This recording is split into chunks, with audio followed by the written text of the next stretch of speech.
Hello, David Zaritsky for the Bond Experience. Welcome back. If you know anything about my channel, it has a heavy lean towards style, fashion, Bond sartorial moments. I mean, look at this background here from No Time to Die, surrounded by items from the movie that have been handpicked by Sudarat, who is the costume designer for No Time to Die. So as you can imagine, if there is a book that comes out around Bond style, my ears perk up. Well, Asolin, who is the company and publishing company that has brought to you a lot of different things. Oh gosh, an exploration of Jamaica, an exploration of, I don't know, James Bond locations and destinations. Maybe a lot of you have seen this book. These are unbelievable coffee books. They're heavy. I'm getting a bicep workout right now as I hold this, but they're also really done in a very high class way. And what's interesting about this company is they said, we tend to notice that you like James Bond style. You may like this book by one Lindy Hemming. Now, I've had Lindy Hemming on my show. She is magnificent. I'm going to do a quick love fest about Lindy Hemming. Not only has she put together some of my favorite Bond style moments throughout the years in many of the Bond films for both Pierce Brosnan and, yes, Daniel Craig. She is the most incredible storyteller. She is phenomenal to the Bond community and the Bond fans. You know, that always gets high marks from me when Bond alumni are kind and they understand that the Bond fans are the ones that support them, both financially and emotionally. But she is just a dear person, and she's very kind and generous with her time. Well, she took the time to work with Asolin to put together this. Ladies and gentlemen, James Bond style. Take a look at that. And of course, in the Connery celebrated year of Goldfinger, the 60th anniversary, that seems like an incredibly appropriate picture. And of course, then you have the gun barrel, of course, the Asolin mark of goodness, because they usually do things of a high quality. This is amazing. In fact, Lindy has the prominent quote, embossed in gold, as it should be in the world of Goldfinger. I don't know any other film series that has created such a definitive style for its main character, one that's been captivating audiences for over 60 years. Lindy Hemming, Academy Award-winning costume designer. Now that's a great quote to really kick off this video, because one of the things that Asolin wanted me to do was to obviously review this book. And I want to sort of give a heads up to everybody watching this. I'm impressed with this book. I'll just start from the beginning. So there'll be some love. But I'm also always with Bond products, which I know that objectifies a literary work like this, but it's a Bond product. I always like to give what I love about it, but also what I may tweak about it. So you're going to get both in this. Now, I will be showing you some of the interior, but this is the type of book that there are spoilers. There are things in here that I don't want to give everything away. It's one of these things you need to actually see it, feel it, touch it. In the end, my bicep, she is getting a workout because this thing is heavy. When they say coffee table book, that is a kind of an oldie term from the 40s, 50s, and 60s. But basically, this is made to go on a coffee table. It's made to sit there to induce a few things. Number one, conversation. People come in, they don't know you that well. This is a nice way for them to know, oh, maybe he's into James Bond. Maybe he's into style. Maybe that's just a nice book. Maybe he likes Sean Connery. It's a conversation starter. The other thing about a coffee book is, you ready for this? You can have coffee and read a book. Like, you can sit down on your couch and read it. And that's exactly what I did. Cover to cover. Without exaggeration. I didn't want to do an unopening. I didn't want to do an unwrapping and then go, wow, let me take a look at these pictures for the first time. That's for other products. This, I really wanted to know every nook and cranny of this book so I can talk about it as I move through it with you. Now, the beginning of every journey is as important as the destination. And the beginning of this book, I noticed right away, but maybe most people wouldn't. Look at this. You've got watch. This is a watch band. So what I'm talking about here is it has some wonderful nods and Easter eggs and moments that you, the Bond sartorial person, the one that follows my channel for the style and the clothing and things like that, the watches and the shirts, you're going to gravitate to. You're going to be like, I get what you did there. I would say that 90% of the people that buy this book just because they like the book and they like James Bond, or maybe they're a casual fan, may not recognize all these moments. And it's my first asterisk in all of this. Does this book have images and stories to which you, following my channel, probably would have heard? Yes, it has those stories.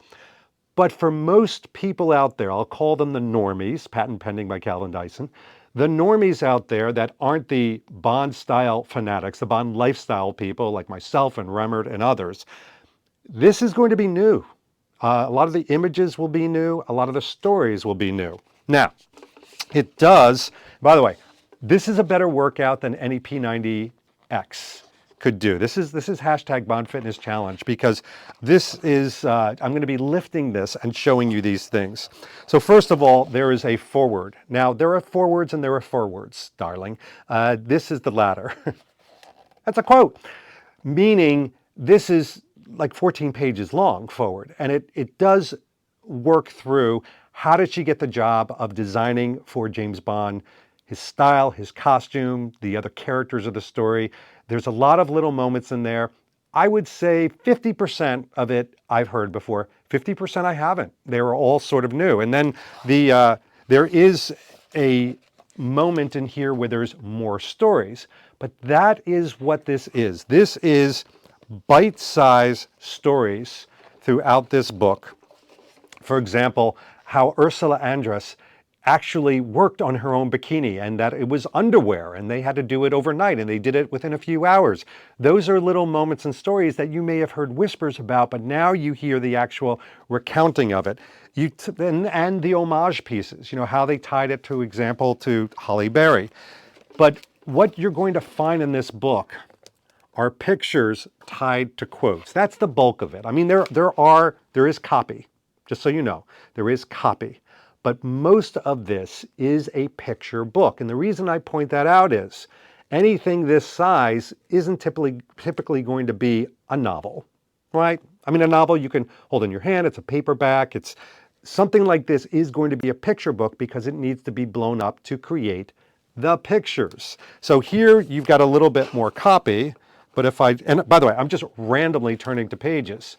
What I really liked about this was the costume artistry. What do you mean by that, David? Well, this is a really great example. This is a costume drawing by Beatrice Dawson for Mei Ling, who attends to Bond on Goldfinger. You probably remember the part. But that is the actual costume art used to create that. Now, I like behind the scenes. BTS. When you have the making of Deadpool and Wolverine, the making of James Bond, I love watching those because you see behind the scenes. To me, seeing a costume drawing like this is seeing a behind the scene moment. And this book is filled with them. You know, what was the artistry and the art behind creating these costumes? They weren't just plucked off of a shelf. No, these were so much more. And that's why I really, really like where they've gone with this with some of the artistry. Now, here is a quote. Connery always wore his clothes, never committing the cardinal sin of allowing his clothes to wear him. They say this was by Theo van den Broek, author and journalist, that quote. I attribute that quote to one David Zaritsky of the Bond Experience. I've been saying that for like decades, that you've got to wear the clothes. Don't let the clothes wear you, meaning don't wear things that are too baggy. Don't make them wear too tight. Make them just right. And you own them. You own the moment. You own the clothes. Connery does an amazing job there. And that's one of my favorite outfits from Connery. Come on. Thunderball, people, right? I mean, that is just absolutely perfect. And that's what's going to happen. You're going to take a chronological tour through the world of James Bond style. Here's a great example with Willie Bogner Jr., who, Bogner is become a fashion icon, both the family, the senior, the junior, but also the clothing itself. If only they would do some Roger Moore homage pieces. But here's a great example of how they combine sports and style together. This one talks about the baddies. People like, obviously, this is Robert Davi, the villain Franz Sanchez. This is his outfit, and this is a discussion how they harkened back to the whole idea of the 1980s, 1990s, and making the bad guys look a little bit less traditional. Bond should look traditional. His clothing, his outfit should be rather simple and not complicated. The bad guys in this particular movie, in License to Kill, she wanted to make them a little bit more complicated and a little bit more of their era, whereas Bond should be timeless. Now, as a perfect adjunct to that, Lindy also talks about how she dressed Brosnan for the very first time. And mind you, the best stories in here, the best quotes are of the costume designers talking about how they considered Bond and how he should appear and debut. So Lindy, for example, talks about the sweater, the shirt, the light-colored pants in here as being a great entry point to Brosnan because it's traditional. I mean, he looks like kind of that typical British rich gentleman. And that was one of her considerations of saying Bond should appear rich, but not stuck up. He should be confident, but not cocky. There is a fine line that Lindy and others really drew in here. Now, I mentioned to you that I would have moments that I would say, well, yes, but tweak. Here are my tweakable moments for the book itself.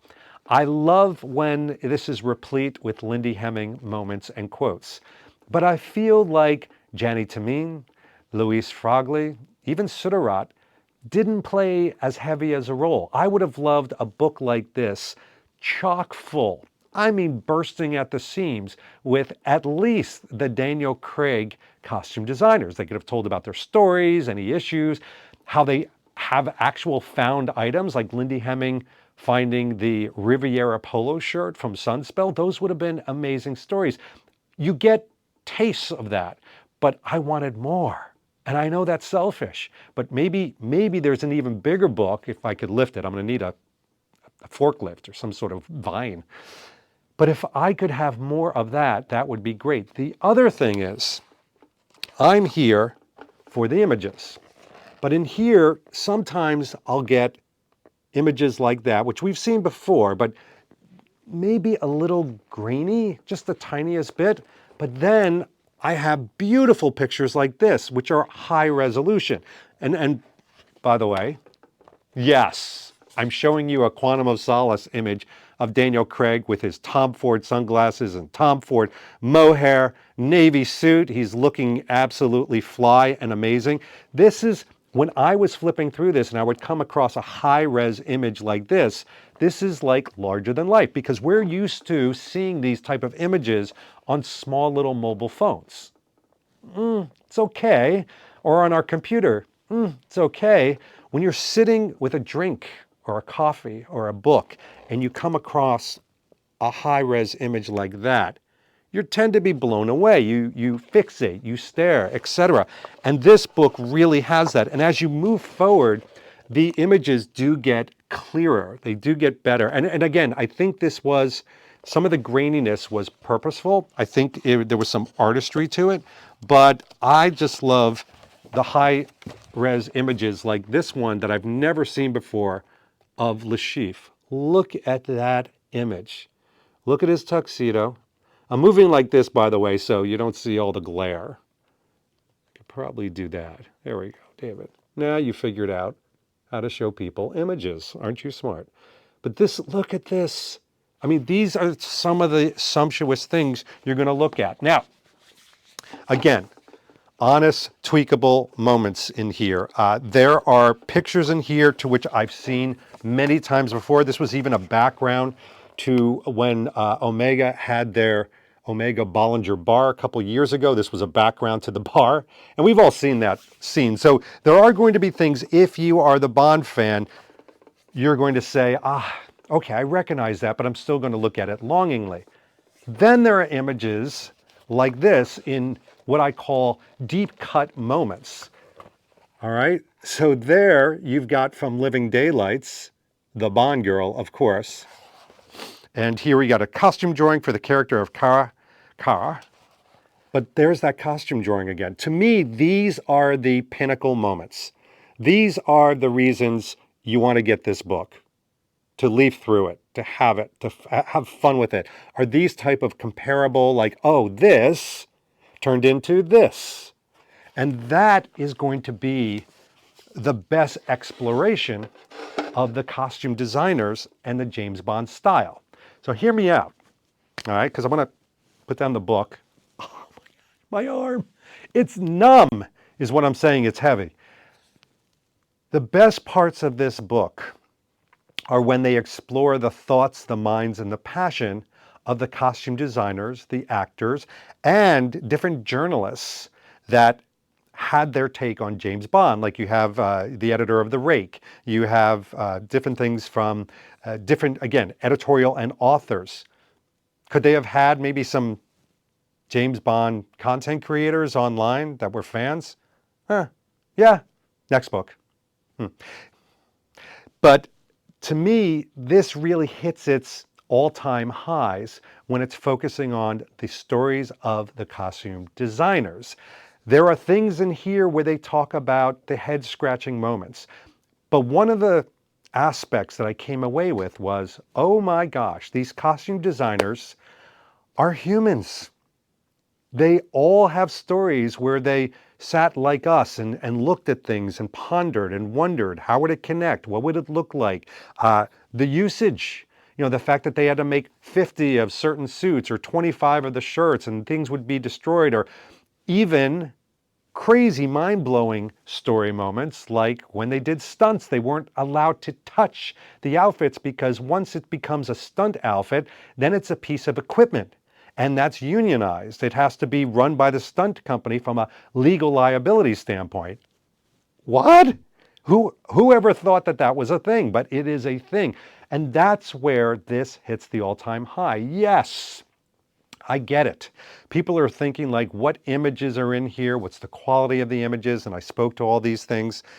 But to me, the worthwhile moments in here are the journey.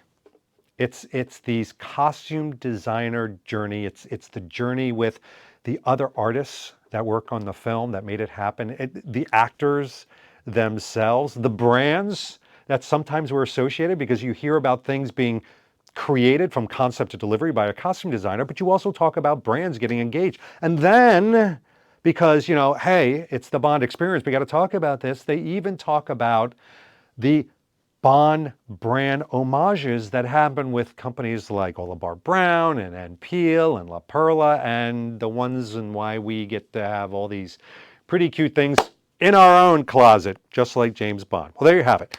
Quick little diatribe on this book. David, you're lifting too soon. But it's a big one.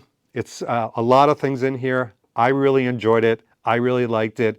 Are there little tweaks and things? Yeah, like everything, of course. But if this was under your Christmas tree this year, I think you'd be pretty happy. I know I'm happy. Thanks, Aseline, for sending me not only this book, but the location, the destination book. I will open that up and read that.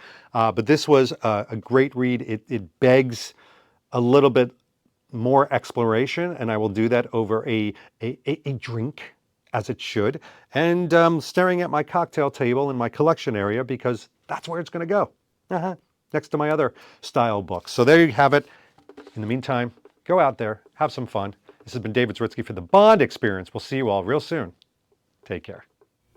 Thanks for watching this episode. If you want to be up on the latest from the Bond Experience, just click on this subscribe and subscribe to our channel. You're going to get all the latest and greatest information, plus some exclusive content. And by the way, speaking of content, here's something especially for you, just because we know you. Talk to you soon.